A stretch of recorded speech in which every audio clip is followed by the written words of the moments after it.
오늘은 스가랴 1장 1절에서 6절까지 말씀입니다.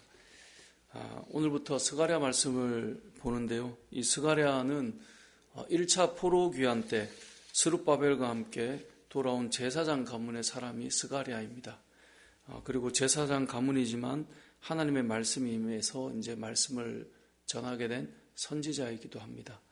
또 잘 아시는 것처럼 이 스가랴와 학개는 동시대에 사역을 했던 사람입니다. 그러니까 학개와 스가랴의 했던 역할은 이스라엘 백성이 유대 땅으로 돌아와서 성전을 재건할 때에 성전을 짓다가 또 방해가 있으면 멈춰지고 막 그랬었잖아요. 근데 이제 성전을 재건할 수 있도록 눈에 보이는 성전을 다시 회복시키는 그 일을 전하고 외쳤던 사람이 학개 선지자라면, 스가랴는 우리의 마음이 성전을 지을 수 있는 마음이 될 수 있도록 우리의 마음의 상태가 어떠해야 되는가를 알려주는 선지자가 스가랴 선지자였습니다. 그래서 왜 그럴 수 있잖아요. 마음은 있는데 건물을 못 세울 수도 있고요. 건물을 세우는데 또 마음이 잘 못 따라가는 경우도 있겠죠. 이 균형이 필요한데 이 학개와 스가랴가 이 균형 있게 어떻게 성전을 세워가는가를 알려주고 있다라는 것을 이제 알게 됩니다. 오늘 이제 본문을 보면 이제 선지서가 다 그런데요. 이 선지서는 좀 우리에게 하나님께서 뭔가 정확하게 너희가 어떠해야 되느냐 이걸 좀 분명하게 명시하는 내용이 이 선지서에는 자주 등장합니다. 그러니까 돌려서 얘기하지 않고 상당히 직설적이고 너희가 이렇게 했어야 된다. 이런 말씀들이 나오게 되고, 이제 스가랴서는 환상을 통하여서도 이제 그런 말씀을 해주는데, 얼마 전에 한 정신과 의사 전문의가 유튜브에서 이제 강의하는 이 쇼츠를 잠깐 이제 보게 됐는데, 이 거짓 자존감에 대한 내용을 이렇게 설명을 하더라고요. 요즘에는 부모가 이제 자녀를 교육할 때 너가 최고야, 너의 존재는 너무 소중해, 너는 정말 가치 있는 사람이야, 이렇게 워낙 가르치는 게 지금 유행이라는 거죠. 이렇게 가르치다 보니까 누가 뭐라 말하든 나는 대단하고 괜찮은 사람이야 라고 하는 세계관에 아이들이 이제 갇혀서 자라게 된다는 거죠. 그러다 보니 사회에 나가서 조직에 들어가 보니까 이제 사회 초년생이니 실수도 많고 부족함도 있지 않겠습니까? 거기에 대해서 뭔가를 말을 하면 거기에 대한 이제 말에 대해서 이제 잘 받아들이지를 못한다는 거예요. 왜냐하면 나는 너무나 소중한 존재고 나는 너무나 괜찮은 존재인데 나에게 어떻게 이렇게 평가할 수 있을까? 이 사회적인 평가는 사실 굉장히 냉정하지 않습니까?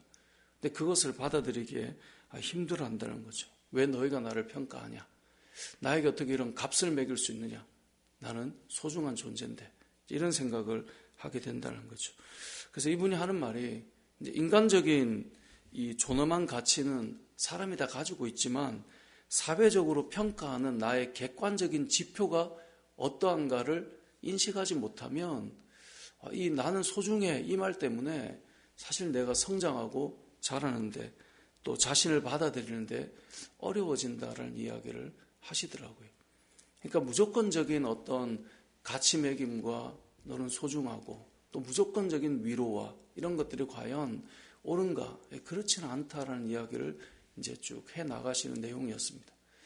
오늘 선지서를 보아도 우리는 본문을 볼 때 그런 생각이 듭니다. 오늘 본문의 내용을 보면 하나님께서 이스라엘 백성들에게 너희 조상들을 본받지 마라. 그들은 악한 길에 있었고 악한 행위를 떠나지 않고 그렇게 했기 때문에 이러한 문제가 있었다. 이제 이야기를 해주시는 게 오늘 본문의 내용이거든요. 근데 지금 이스라엘 백성들을 생각해 봅시다. 지금 이스라엘 백성들은 꿈에 그리던 이제 고향 땅으로 돌아오잖아요. 그 포로의 긴 세월을 마무리하고 고향 땅으로 돌아왔을 때, 고향 땅은 어떤 모습을 보여줄까요? 막 비옥하고 막 열매가 맺혀 있고 그럴까요? 그렇지 않겠죠. 너무나 황폐하고 황무한 땅으로 돌아온 거예요. 그러니까 어찌 보면 너무나 기쁜 마음으로 돌아왔지만, 그들이 그토록 기다리는 조국으로 돌아왔지만, 정말 벅차고 뜨거운 마음으로 돌아왔지만, 사실 돌아갔을 때 제일 먼저 보이는 것은 황폐함이었어요. 우리가 가끔 어떤 생각을 하냐면 믿음의 결단을 하고 뭔가를 생각을 하고 그래 이거지 하고 갔는데 그곳이 막 이런 에덴 동산과 같고 이렇지 않고 황폐함을 먼저 우리가 만나고 경험할 수 있다는 거예요. 자, 그렇게 황폐함을 보았을 때 하나님께서 우리에게 주시는 말씀이 지금은 황폐하지만 걱정하지 마라. 너희는 좋아질 거다. 너의 이 황폐함은 곧 회복이 될 거다. 비옥한 땅으로 바뀔 것이다. 이렇게 좀 위로해 주면 얼마나 좋습니까? 근데 이렇게 황폐한 것을 바라보고 있는 이스라엘 백성을 향해 오늘 하나님께서 이 본문을 통해 이들에게 말씀하고 있는 거죠. 왜 황폐한지 아느냐? 너의 조상 때부터 악한 길을 돌이키라고, 악한 행위를 돌이키라고 그렇게 말했지만 그들이 귀 기울여 듣지 않았다. 그게 4절 말씀이에요. 너의 조상들을 본받지 마라. 옛적 선지자들이 그들에게 외쳐 이르되 만군의 여호와께서 이같이 말씀하시기를 너희가 악한 길, 악한 행위를 떠나서 돌아오라. 그렇게 말했는데 듣지 않고 귀 기울이지 않았다. 그래서 지금 이렇게 황폐함을 너희가 보고 있는 것이다. 어찌 보면 이런 거죠. 시험을 망치고 돌아온 자녀에게 부모의 입장에 망칠 수도 있지 걱정하지 마 라고 좀 위로해 주면 좋겠는데 망치고 왔는데 부모님이 이렇게 말하는 거예요. 공부를 안 해서 망친 거다. 다음부터 잘하면 그때부터 좋아지는 거다. 그러니까 이 선지서라고 하는 것은 우리의 잘못되어 있는 부분을 사실 콕 찍어서 얘기해 주시는 거예요. 우리가 불편할 수는 있지만 이 말씀이 우리가 새겨지기 시작하면 우리의 삶이 변화되게 된다는 것, 황폐함에서 벗어나게 된다는 것, 그것을 말씀하고 있습니다. 오늘 본문의 내용은 계속해서 우리에게 말씀하고 있는 게 무엇이냐면 너희는 내게로 돌아오라. 그러니까 포로에서 돌아와서 이제 회복될 그 땅으로 돌아왔는데 하나님께서 이들에게 먼저 하시는 말씀이 뭐냐면 3절에 보니까 2절에 보니까 너희 조상들에게 심히 진노해서 이랬던 거 아니냐. 3절에 그러므로 너는 그들에게 말하기를 만군의 여호와께서 이처럼 이르시되 너희는 내게로 돌아오라. 내게로 돌아오라는 겁니다.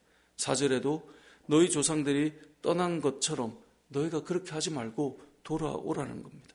6절에도 보면 너희가 돌아오라. 여호와께로 돌아오라. 이 말씀을 하고 있는 것입니다. 오늘 본문을 시작하면서 우리가 이 부분을 먼저 생각했으면 좋겠습니다. 하나님께서 우리의 인생을 반드시 책임지고 붙들어 가실 것입니다. 그런데 전제가 있습니다. 여호와께로 돌아오라는 것입니다. 저와 여러분이 가지고 있는 그 악한 길, 저와 여러분이 지금 가지고 있는 그 악한 행위, 여러분 그 삶에서 돌아오라는 거예요. 우리가 돌아오지 않은 채 뭔가 할 수 있는 것처럼 생각한다는 것은 상당히 위험한 착각일 수 있습니다. 좋은 말만 들으면 좋을 수 있다? 아니라는 것입니다. 하나님께서 말씀하시는 거예요.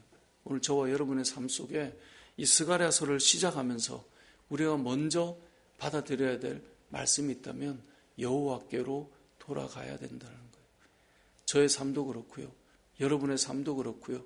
사람들이 알지 못하는 우리 안에 놓여있는 그 죄의 문제들, 의로운 행위 몇 가지를 가지고 그 죄의 문제가 덮여지지 않는 거예요. 거기에서 돌아오라는 겁니다.